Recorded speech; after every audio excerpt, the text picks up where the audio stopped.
My parents said, "You're the most trashy daughter we have." The words dropped like silverware in a quiet room. A few relatives tried to smile for the sake of the birthday candles, the string lights, the polite music. No one moved. Even the air seemed to pause, like it didn't want to be caught taking sides. I stood up. My chair scraped the floor. One clean note, a blade across tile. "Then stop calling me when you need money." Faces fell. Breath stalled mid-chest. The music kept playing something cheerful and wrong. "Hi everyone. My name is Zara, and I've learned that the people who taught me not to beg are the same people who beg in private. I'm 26, the daughter who stayed late to wash dishes, the one who sent rent when the business had a slow month, the one who got told to stand straighter, talk softer, and never ever remind anyone what I paid for." Mom blinked, lips rounding into a perfect O that could pass for surprise or offense depending on who was watching. Dad's jaw worked like he was chewing a word he didn't want to swallow in public. My sister toyed with a ribbon on the gift table as if this were just decor, like my life had been sprinkled on for color. I stayed very still. It's funny what a still body hears. The clink of a cousin's bracelet. The hum of the refrigerator. The tiny tremor in my sister's voice when she said, "You didn't have to say it like that." Like that. As if tone were the crime, not the history. The table smelled of citrus cleaner and resentment. A half-eaten slice of cake sat near my plate, the fork stabbed upright like a flag. I watched Mom's eyes flick to my phone. She knew exactly what was in there.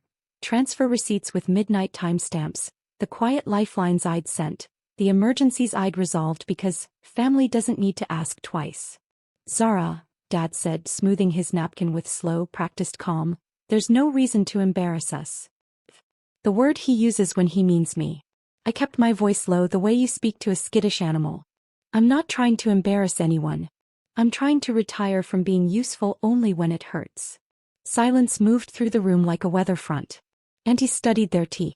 Uncles adjusted watches that weren't late. My sister finally met my eyes, and for a second I saw the girl who used to hold my hand crossing the street. Then she blinked it away. So I let the moment breathe. I let the music play something bright over something broken. I let them all decide whether I was bluffing.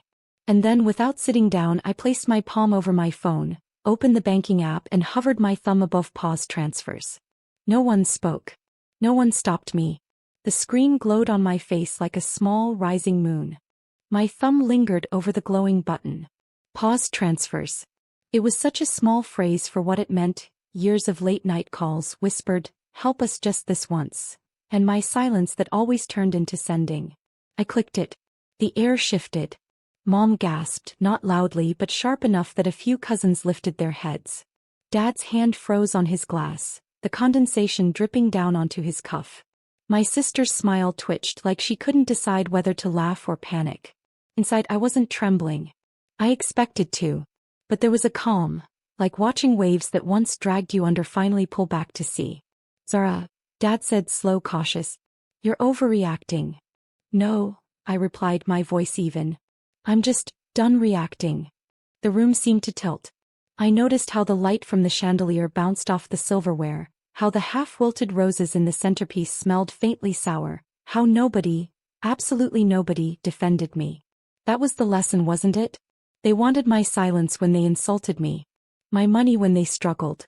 My absence when they celebrated. Mom finally spoke, her words clipped. "You wouldn't let your own family suffer." I tilted my head, let her words hang, and answered softly, "You already decided I wasn't family." A cousin coughed into his napkin. Someone's phone buzzed and went unanswered. It felt like the entire table was sinking inch by inch under the weight of words they couldn't rewind. I pushed my chair back further, stood taller. The room blurred at the edges, but my voice cut clear. "You called me trash. Trash doesn't fund you. Trash doesn't save you. Trash walks out." And with that I turned toward the door, each step echoing like a verdict. The hallway outside the dining room felt colder, like the air itself had been waiting for me. My heels clicked against the marble, a rhythm steadier than my heartbeat. Behind me I heard the shuffle of chairs, low murmurs. No apologies, just fear of what my silence would cost them. I paused at the door, fingers brushing the polished wood. Childhood memories flashed. Me running through this house with scraped knees, Mom's bracelets clinking as she clapped me closer, Dad's laugh booming at the dinner table. How quickly those echoes turned into debts, into guilt dressed up as love. My sister's voice called softly, "Zara, wait." I turned. Her eyes darted between me and our parents, who stayed seated, stiff as carved stone. She wanted me to be the bridge again, the patch that made everything look whole. "I can't," I whispered. "Not this time." Her lips parted, but no words came. For once, even she had nothing to defend them with. I opened the front door. The night air rushed in, cool and liberating. Outside, the streetlights painted long shadows across the driveway. My car waited like an ally, quiet and ready. As I stepped into the dark, my phone buzzed. A new message from Dad. "We'll talk when you calm down. Don't make this harder." I almost laughed. Calm down? I had never been clearer. I slid into the driver's seat, rested my hands on the wheel, and let myself breathe for the first time all evening. The house behind me glowed with warm light, but it felt like a stage set, hollow, fragile, one storm away from collapsing. I put the car in drive, whispering to no one but myself. They'll miss me more in silence than they ever valued me in noise. The tires rolled forward, and for the first time I didn't look back. The road stretched out, empty and wet from an earlier rain. Streetlights flickered like nervous witnesses. Each mile I drove felt like peeling away another layer of weight that had lived on my shoulders for years. My phone buzzed again. This time, Mom.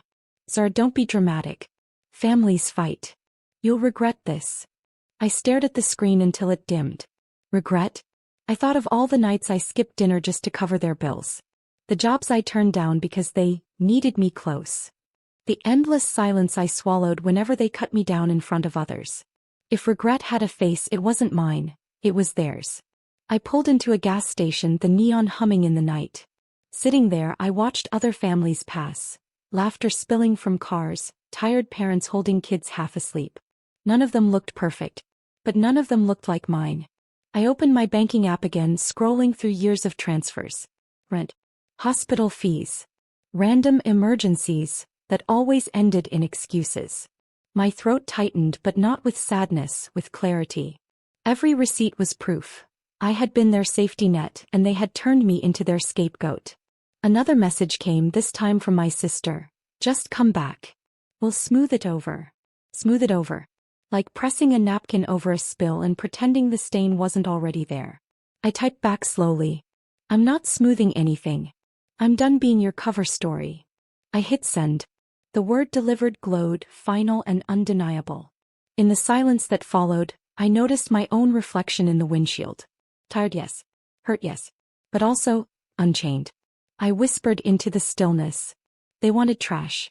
I'll show them treasure they'll never hold again." And with that, I turned the key, pulled back onto the road, and drove into the unknown, finally choosing myself over their approval. The highway opened wide, empty except for the hum of my engine. Each passing sign felt like a marker between the life I'd endured and the one I was finally claiming. My chest hurt, but not from breaking. This was the ache of release. The phone lit up again. This time it wasn't text. It was a call from Dad. The screen flashed his name like a warning. I let it ring. Then another call. Then another. Desperation dressed up as control. Finally, a voicemail arrived. His voice cracked with anger disguised as calm. "Zara, don't do this. You know they depend on you. You know we depend on you. If you walk away, what happens to us?" I closed my eyes, listening to the hypocrisy drip from every word. What happens to us? He never once asked what happened to me. I pulled over again, parking under the glow of a broken streetlight. The night smelled of wet asphalt and gasoline, sharp and grounding. I opened my notes app, and for the first time I began writing, not to them but to myself. A ledger not of debts but of truths. They called me trash. They called me selfish. They called me unworthy. But when bills stacked high, when lights threatened to go out, when cupboards turned empty, it was my so-called trash hands that kept them alive. My fingers trembled as I typed the final line. I am not trash. I am the reason they've survived this long. And they will feel my absence like hunger. The words didn't heal the wound, but they stitched it enough to keep me upright. I started the car again. The road stretched ahead, unfamiliar but mine. For the first time in years, the silence felt like a friend. And behind me, in that house of warm lights and cold hearts, I knew my absence had already started burning. By morning, the storm broke. My phone lit up with messages, one after another, like frantic knocks on a locked door. Mom, we need you back. Bills are due. Dad, don't make a scene. Just fix this. My sister, they're panicking. Please, just send something. I read each one in silence. Not one of them said sorry. Not one of them admitted the cruelty of last night. They didn't want me, they wanted my wallet. I sat in a small cafe, steam rising from a chipped mug of coffee. Around me strangers laughed, read newspapers, tapped on laptops. None of them knew me, and yet I felt freer among them than I ever had at my family's table. I scrolled back to the receipts again. Months, years, lifetimes of giving. And then I looked at my own bank balance, thinner than it should be. All those sacrifices, and for what? To be called trash. The cafe door chimed as a couple walked in holding hands. The woman brushed snow from the man's coat, and he smiled like she was the only thing in the world. I swallowed hard. That's what it should feel like to belong. Not like an obligation but like a choice. My phone buzzed once more. This time from an unknown number. The message read, "If you don't send it, Dad says we'll tell everyone how ungrateful you are." A laugh slipped from my lips. Low, bitter, unstoppable. Ungrateful. The word echoed, twisting into something absurd. They wanted to paint me as the villain, but I was done holding their picture frame. I set my phone face down on the table. The screen went black, and in that blackness I saw only one truth. They had already lost the best part of me. And I wasn't going back. I didn't answer their threats. I didn't need to. By the end of that week, the cracks began to show. A cousin posted online about the electricity being cut at my parents' house. Another mentioned how Dad had borrowed money from him. Money he never would have asked for if my transfers were still flowing. The whispers spread faster than wildfire, and for once I wasn't the one fanning the flames. I watched it all quietly from my small apartment, the walls bare but honest. My fridge wasn't full, but everything inside it belonged to me. No guilt.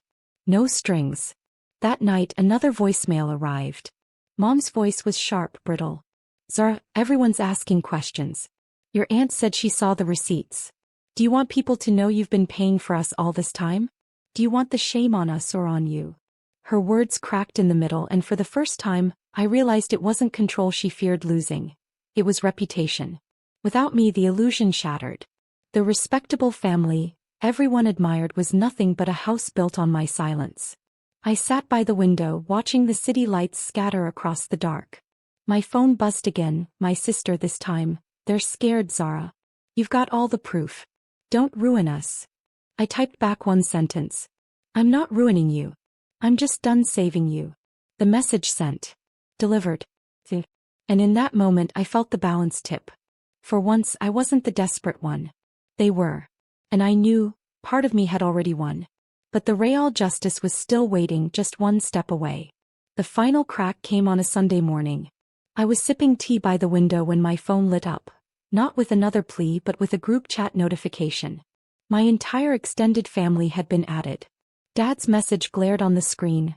"Zara has abandoned us. She refuses to help her own parents. We raised her, and this is how she repays us." For a moment I just stared. Then slowly I opened my files. Screenshots of transfers.